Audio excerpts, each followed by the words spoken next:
Hi, everyone. Welcome to 5 Questions with LeRoy Butler.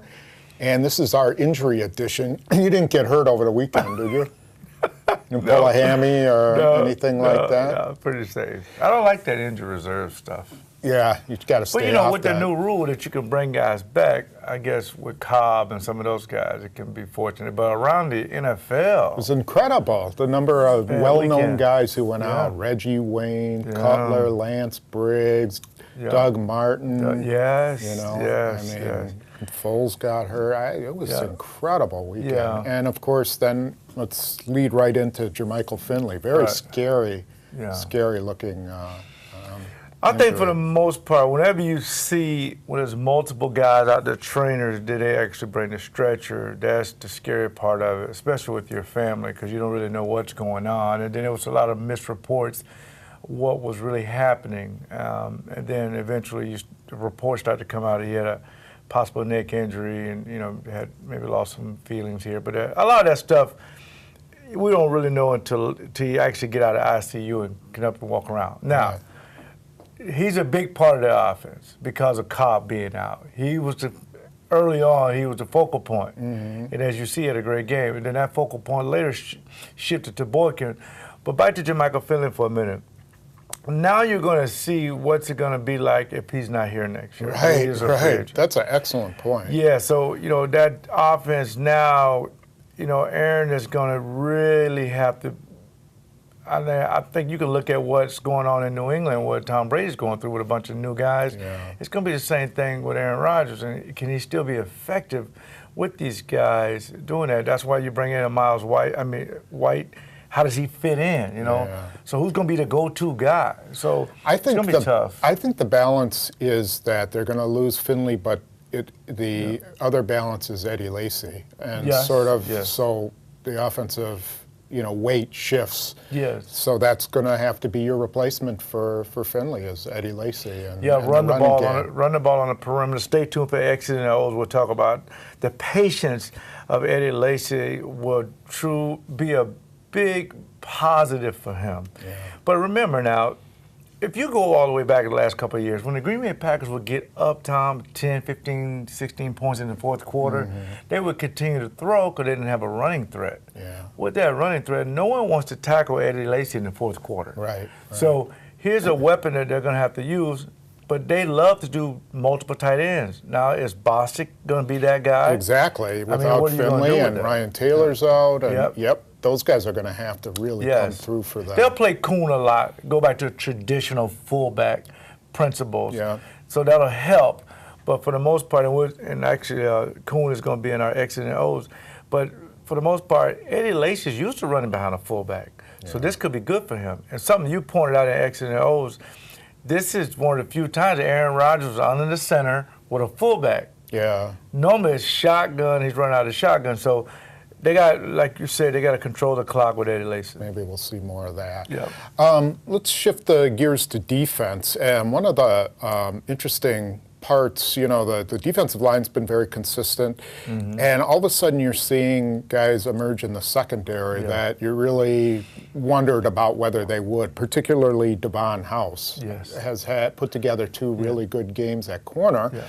He's made it so that Tramon Williams goes into the slot, and you got Sam Shields. What have you seen from House? What have you liked? What do you think about him? Well, he's been the kind of player that we've been waiting with the talent. He has the height, he has the length, and he has the speed. If all that goes together, it will make you a better defense with taller, bigger wide receivers, especially when you have to face Calvin Johnson later on down the line. The best part about this defense, Tom, if you got 37 and 31 at your true corners, now 38, Tramon goes inside, he's your best blitzer. Right. But so is Micah Hyde. Right. Now, throw in Casey Hayward, then throw in Banjo. Right. So now you got 6 to 8 guys that you can rotate in this nickel dime defenses that you feel good about going after the quarterback. These guys can play true man-to-man, and they can play some combination zones. I mean, this can be a good problem to have. Who's going to be my top 5 guys, top 6 guys, and then who's going to be the first guy off the bench? So especially when Casey Hayward's healthy. Really allows you to go to match up against the opponent. Yes, so absolutely. Now you got Adrian Peterson. You know, you got a choice between, you know, Micah Hyde or Jerron McMillan, two in-the-box guys that are going to be in the box to stop Adrian Peterson. You know, then, you know, the following week, you know, Chicago, maybe you need a guy who can cover, a tall guy who can cover Alshon Jeffrey and Brandon Marshall. Right. You know, so. And the tight end Bennett as well. Yeah, and so, you know, at some point you'll need Casey Hayward and you'll need Absolutely. Hyde. And so it'll be interesting to see how the coaches have been doing a fantastic job defensively. This defense right now is one of the toughest I've seen.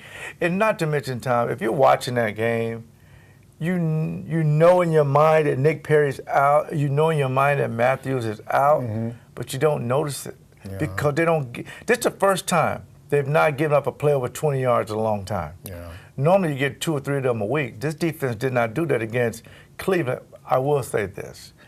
Brandon Wheaton was awful. Yeah, he was awful at times, but Yes. you could see that why the Browns kind of like him because at times he can throw a good a ball. But yeah, you're right. He was not a good day. And speaking of lousy performances, you know, Monday night was just terrible. I don't know how the Packers can even get up to play the Vikings this week. And It's looking the Vikings, at that that's trash. I mean, that was a terrible game. And Freeman threw 53 times, completed 20.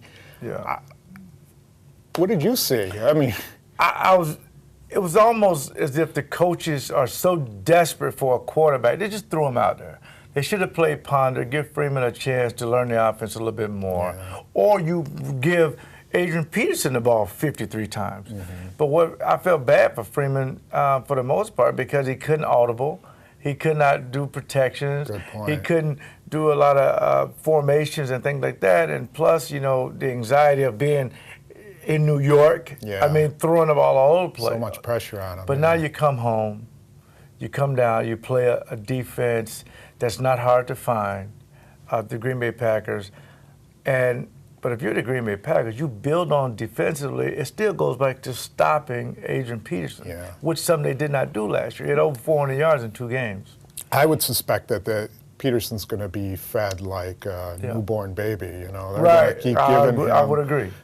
the ball over and over and over again. So, and stay tuned to X's and O's because we take a look at some of the mistakes and some of the changes in the Packers defense that might apply to that. So it should be an interesting game, but boy, based on last night, you know, not too much of a match. Yeah, and speaking of the Vikings, you can actually watch the game with me at Wine Maniacs downtown in Milwaukee. You can go to LeRoy Butler INC for tickets. And you can come and watch the game, and we'll be talking about Viking Week. The guys will get up for Vikings because it's Vikings, the most hated team that we used to love playing. We love playing the Vikings at their place. So I suspect the guys, and not to mention this is a good way to close this out.